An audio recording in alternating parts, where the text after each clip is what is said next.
Alright, y'all, what's good, YouTube, man? Today we reacted to a random video. Alright, I just seen this shit on my suggested, and I was like, hey man, this is what the reaction channel for. We better just react to whatever. So the video title is Why North Korea is the Hardest Country to Escape. Alright, now we better just hop straight into this video. It is kind of long, it's 21 minutes. But it has 216,000 likes, so I'm assuming it's a good video. 6 million views. Let's just hop straight into it, man. If you enjoyed this video, make sure y'all like, comment, subscribe. You do all that good stuff. Comment down videos you want me to react to. And let's get straight into it, man. This video was made possible by CuriosityStream. It's an ad, don't worry. I'm skipping the ad. All right, let's get it. No other country in the world to CuriosityStream.com/real-life-lore. There is simply no other country in the world today that can be even remotely compared with North Korea. Without any exaggeration, it is a literal 21st century glimpse into Wait, that looked weird. This looks weird. What? Is it like sped up? Is the video fast? Country in the world today that can be even remotely compared with North Korea. Without any exaggeration, it is a literal 21st century glimpse this looks into what normal, Nazi Germany would have looked like had it survived after 1945. It is the world's most hardcore totalitarian regime. Yo, look how long them damn rifles are. For 1945, it is the world's... Look right here, bro. It's resting on his shoulder. On the dude in front, hell nah. Hell nah, he could really just, bro, you could literally turn to the left and hit a collateral. That's not even called, is that still a collateral? How many is that? That's 1, 2, 3, 4, 5, 6, 7, 8, 9, 10, 11, 12, 13, 14, 15, 16, 17, 18, 19, 20. 10 more and you win the free-for-all match. Good lord. Most hardcore totalitarian regime, where absolute loyalty is always demanded, and where even the slightest sign of disloyalty to the country's absolute ruler can get you sent to one of the regime's numerous concentration camps for life, where you can expect a gruesome fate of starvation, literal slave labor, live medical experiments, constant torture, and random execution, depending on what the guards feel like doing to you. There is no such thing as due process or human rights in North Korea, and hundreds of thousands of people are existing right now within these camps, living out this hell every day. This isn't history. It's happening live right now as you're watching. Are you kidding me? This is happening right now?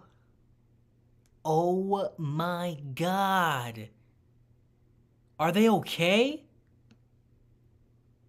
Like, I'm actually worried. Like, are they okay there, bro? Bro, we gonna keep watching This video and listening to my voice. Obviously, if you were one of the ones trapped inside of this real-life nightmare, you would want to escape.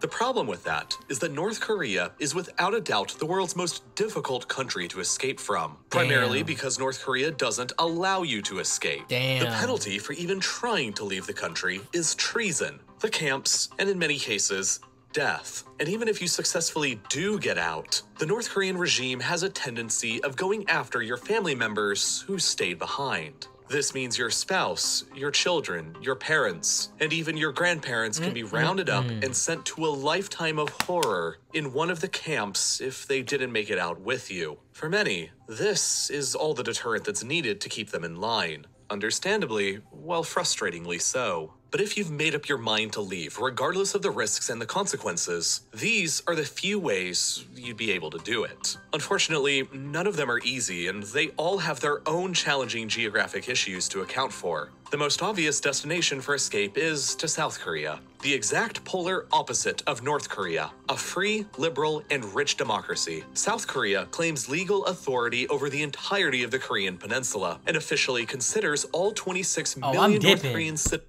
I'm dipping to South Korea, bro. I'm dipping on everything. I'm dipping. I don't care, bro. Citizens, her own you gonna have to citizens kill me as well. This means that if you can make it in, you're guaranteed citizenship, a future, and are effectively in the clear. But moving just this short distance from the north side of one peninsula to the south side is probably the most difficult journey that a human being can make in the 21st century. Really? Walking directly across the southern border is almost impossible because it's literally the most heavily militarized location on the planet. Oh, good it's lord. Completely covered with high walls, electric razor wire, Yeah, you millions stuck, of man. landmines, and is You stuck, defended man. by millions of soldiers with live ammunition who have explicit orders to shoot to kill anyone foolish or brave enough to try getting across. An escape through here might be the quickest, but it's also the most dangerous and risky. Your odds of success are low, but despite that, many have still tried and come out victorious. In 2017, a North Korean man drove his car directly up to the military demarcation line between the two countries at the border Oh, hell and no. dramatically crashed, got out, sprinted across the border under a hail of machine gun fire from the North Korean border guards, and collapsed on the South Korean side behind a wall before being rescued. He was shot 5 times and lost half his blood during the quick attempt, but he still managed to survive and now lives in the South. He made it. Bro is a legend. Bro is a legend, bruh. Imagine you crash your car, you sprinted for your life while you're getting shot at, gets hit 5 times, bro. For most people, though, escaping directly into the South like this is simply too risky. So, they'll take alternatives. While the southern border of North Korea is almost completely impenetrable to escape, the eastern and western sides are covered in ocean, which present their own challenges. Buying a boat and escaping with that is impossible since most North Koreans are severely impoverished, and there's no possible way to buy a boat anyway, even if you did have the money. For most people, that leaves simply swimming to South Korea, which carries the risks of drowning or getting caught by the North Korean patrol boats. In 2016, a man named Chul Yun Lee, who was a high-ranking member of North Korea's Ministry of State Security, decided to defect with a friend using this method anyway. Together, they bought a motorbike tire, an air pump, and some food, and came to approximately this location in the west, just behind the DMZ. Once the sun had set, they plunged into the water and began swimming frantically and undetected. Unfortunately, the air pump ended up not working, and they had to abandon the tire and rely on their backpacks to help them stay afloat instead. Tough. They ended up swimming continuously for over 4 hours in the dark until they saw an unidentified boat moving towards their location. Fearful that it was a North Korean patrol, they frantically swam to this tiny island here and waited for the boat to leave. But this was during the cold autumn months in Korea, and they were wet with very few clothes. They managed to find some garbage they used to insulate themselves with, got some rest in, and when the sun came up, they found some wooden pallets that they tied together into a makeshift raft with some styrofoam and other trash, and they paddled back out to sea using their hands and floating with the tide. Fortunately for them, they hadn't realized that by this point, they were already well past the South Korean border, and South Korean ships quickly spotted them and came to their immediate rescue. Oh, they got rescued, bro. Hell nah, they got lucky. Hell nah, they got lucky. Oh my God. Yo. Why do they trap people in North Korea? What do they do? Were successful, but many others haven't been. For most people, getting to South Korea directly by running across the DMZ or swimming around it will result in death or capture. So that leaves getting to South Korea indirectly via another third country. There are 3 other countries near. Damn, cops outside or some shit? What the hell was that? Nearby North Korea besides South Korea that you can escape towards, but none of them are good options. If you can make it, Japan is probably your best bet because you'll be guaranteed your freedom Bro, and they sent to swam South for Korea. 4 but hours, you bro. have to make it across the Sea of Japan first, which can often be dangerous and is prone to typhoons, and in the best case scenario, you probably have nothing any better than a small boat. Fuck the As a typhoon. result, You there gonna have die only been regardless, bro. Just 3 do it. confirmed successful cases of North Korean defectors actually making it directly to Japan. So it's probably going to be better to look north instead. Up here, the border is significantly less defended or patrolled and is comparably much easier to cross than the south. But doing so necessitates crossing into either China or Russia, neither of which are particularly very good options. The border with Russia is only 17 kilometers wide along the Tumen River, and it's easily patrolled by both sides. Even if you do make it across, Russia's official state policy is to immediately deport all North Korean refugees back into North Korea anyway. And as a North Korean, you're definitely going to stand out here. Hypothetically, you could make it up to the South Korean consulate in nearby Vladivostok and earn your freedom, but getting up there undetected by Russian police would be almost impossible, and as a result, escaping into China is the significantly more popular and less risky option. Here, the border is over 1,300 kilometers long and follows the Yalu and Tumen rivers that flow through remote, mountainous, and rugged terrain. Patrols and border security through most of this area is light, and the best months to escape in are either during the summer, when the river's depths are at their lowest, or during the winter, when they're usually frozen, enabling you to simply run across into China. It's relatively easy to get into China. Imagine having to run on ice to escape and get into China, bro. That's not safe. You're gonna slip and you're gonna get sniped, bitch. What the fuck? That's not real. China can't be your new home forever. That is China not real, isn't bro. safe because just like Russia, China's policy is to immediately deport all North Korean defectors straight. All right, bro. Let me get this right. You got the heaviest border patrol to go into South Korea. So that's high-key not an option. You go to, what do you say, Russia? You go to Russia, you dead. No, you're not dead. You getting shit back. You go to, man, what am I? I just forgot everything I watched. Where are they right now? China? Japan? China. You go to China, you getting sent back. It's like, damn, bro, what can you do?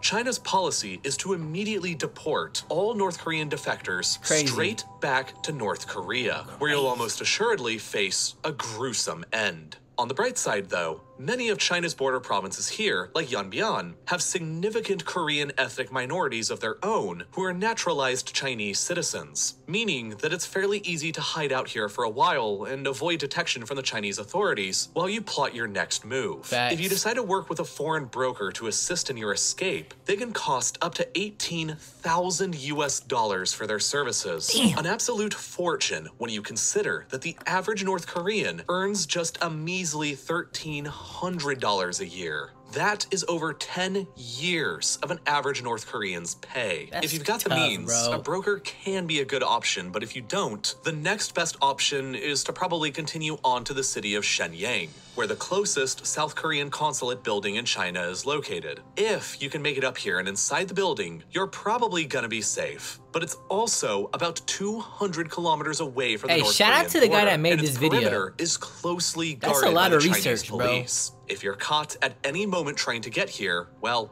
it's game over. In 2004, a group of 44 North Korean defectors managed to storm the Canadian embassy in Beijing all at once. Dressed up as construction workers to avoid any detection, they used ladders to scale the walls and successfully got into safety.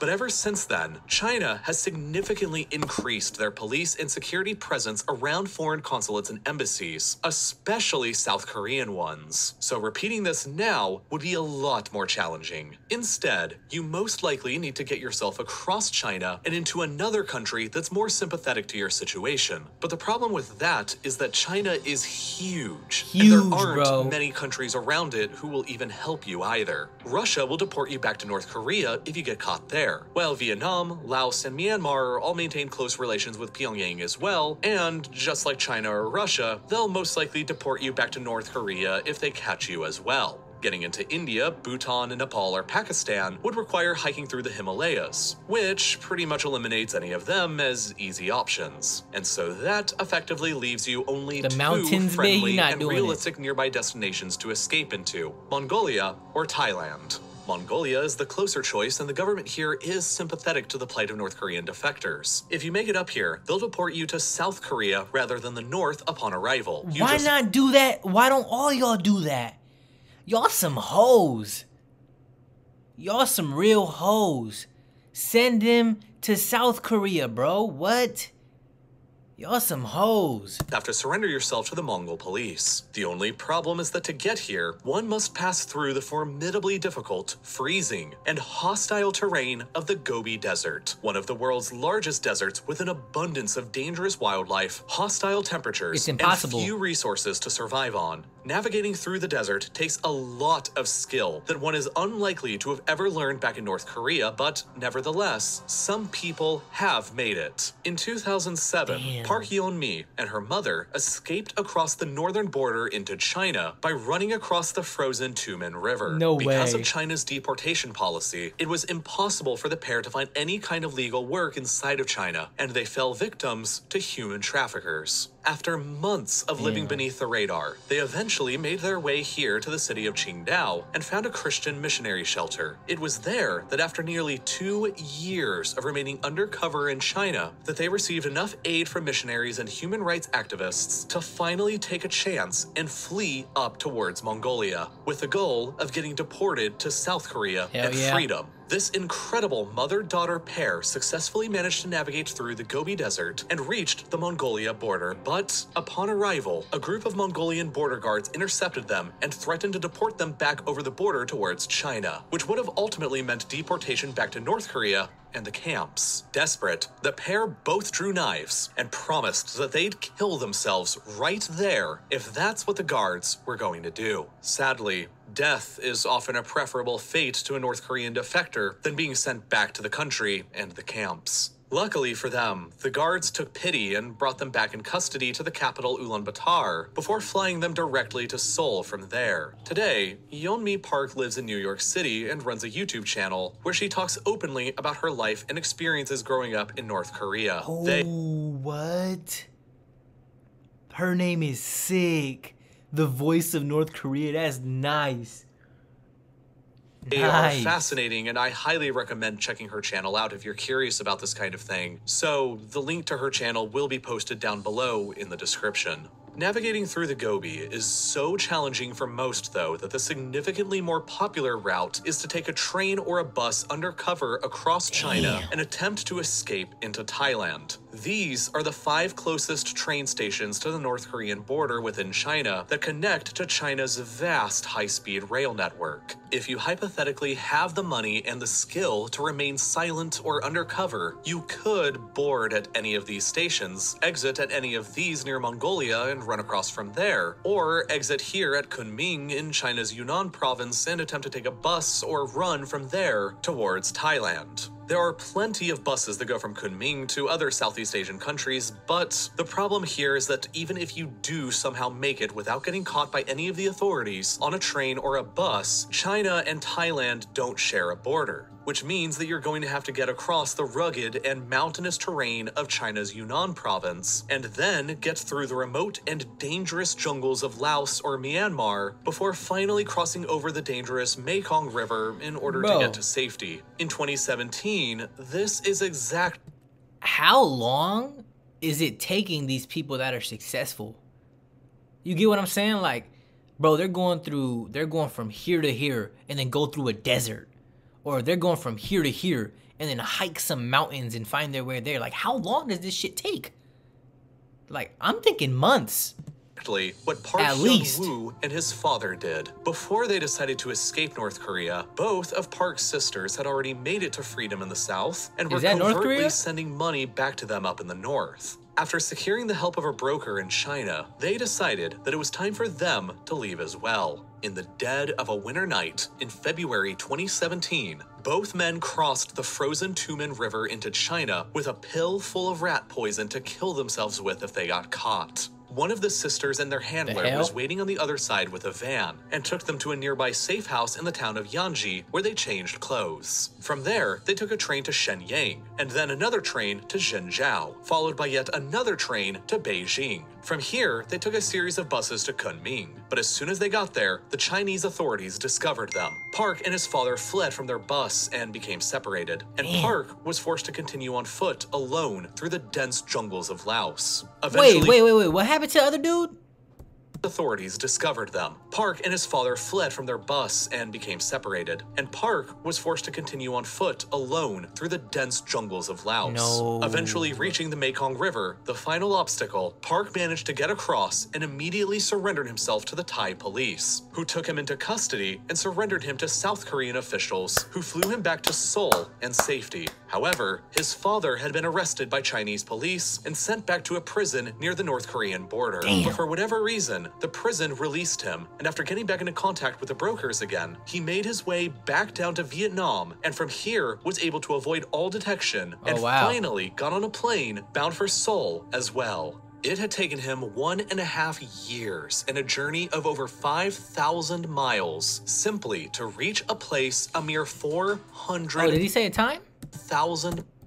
It had taken him 1.5 years and a half journey of over 5,000 miles simply to reach a place a mere 400 miles away from his home. 1.5 years, These bro. are the only ways to escape that are available to the average North Korean stranded within the country. And they are all hard and desperate, but sometimes even getting to South Korea doesn't guarantee you your safety. In 2002, a woman named Jin Kyung-suk successfully defected over to the south, became a citizen, and married a South Korean man. For their honeymoon in 2004, 2 years later, they decided to travel back to the Chinese-North Korean border to film a documentary on the horrors of the North Korean regime, but while there, unidentified men kidnapped Jin and dragged her back into North Korea, where she was sent back to a concentration camp, tortured, and eventually executed, despite having been a legal South Korean resident. Yo, dumbass should have stayed home. You should have stayed home. You had no business being out there. I don't care if it's a documentary. North Korea is never easy for anyone. All of these options are difficult, and even if you do make it out, you can still very easily be dragged back against your will and killed. There are countless other stories of heroic people who've defied the odds and escaped through various means. And what makes North Korea so fascinating to many of us outside of it is that it isn't history. You read the horrible accounts of survivors and hear their stories and realize that you're not listening to something from 1940, but something that could have happened yesterday. The Cold War may have ended everywhere else in the world in 1991, but it never ended in Korea. And if anything, it's worse now than it's ever been before. The modern Cold War in Korea is an incredibly complex and controversial story to tell, with countless other escape attempts that are too graphic to cover on YouTube. The development of nuclear bombs, millions of people who believe that Kim Jong-un is a literal god, missiles that... Look at bro's taper.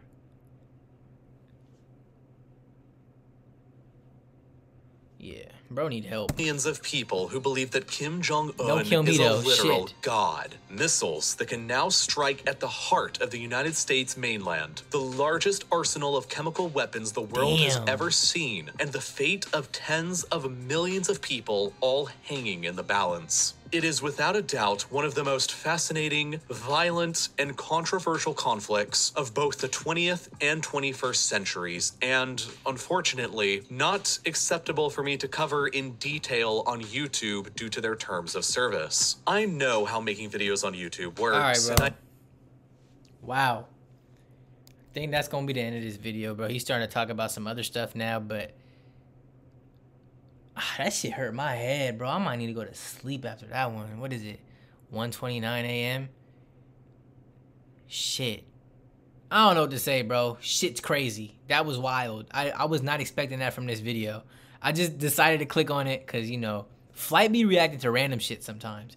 So I just decided why not just click on it or whatever. But, oh my God, that shit's wild. If y'all enjoyed, man, make sure y'all like, comment, subscribe, turn on post notifications so you don't miss future posts. Oh, fuck. I'm going to sleep. I'm gone.